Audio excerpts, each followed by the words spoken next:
Before we get to Tyra Banks, let's talk about the comedy scene here in Jacksonville. That show's too long. We timed it out, and even if I did everything 3 times as fast, we're still 17 minutes long. Who else knows? What? Who else knows? No one else knows. Well, 4-time Emmy Award winner is heading to Jacksonville. Comedian Mulaney will be performing at the Florida Theater on December 3rd. You may know him from Netflix specials like Baby J and Kid Gorgeous, his time on Saturday Night Live, and his hit Netflix talk show Everybody's Live with Mulaney. Pre-sale tickets do go on sale this Wednesday, June 17th, with general ticket sales opening Thursday, June 18th. If a woman wants to know if you love her, she goes, "If I was a donkey,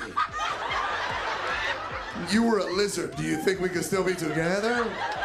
Well, speaking of Saturday Night Live, cast member Marcelo Hernández is taking on a major new role. The comedian will be hosting the 2026 ESPYS, airing live from New York City's Lincoln Center on July 15th. Hernández's Netflix comedy special American Boy became a global top 10 hit earlier this year, and now he's joining the list of stars who have hosted one of the sport's biggest nights.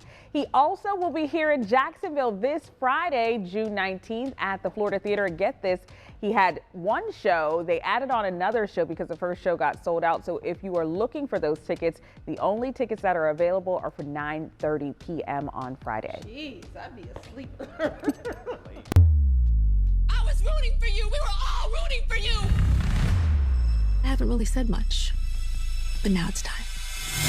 Well, she's definitely saying something now. Tyra Banks is taking on Netflix and taking them to court. The supermodel and former America's Next Top Model host has filed a defamation lawsuit against the streamer. Banks claims that the docuseries Reality Check Inside America's Next Top Model used only 16 minutes of her more than 3-hour interview and edited it to create what she calls a false defamatory narrative. So here's what we say in TV business. If there's a camera, they're recording.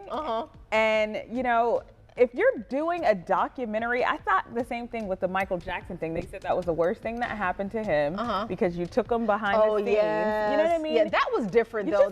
But you have to trust when it's Netflix. News is completely different because we have to, you know, state the facts. But if Netflix says I'm coming to your house and I want to do a docu-series on you, you have to trust the fact of what they're doing. You have to trust the producer, the team. Right. Yeah. I mean, it's about the show. It's not about her. No. Like, so you are one person that's part of this, and if there are all these other people they interviewed saying one thing and you're saying another. Yeah. Did she get paid for this? That's what Yes. And you have to see it before it airs. She didn't like the how long is the documentary? Because they couldn't use the full 3 hours of her interview. Right, exactly. They're telling us to wrap. All right. Good luck with that, Tyra. 25 minutes past the hour, folks.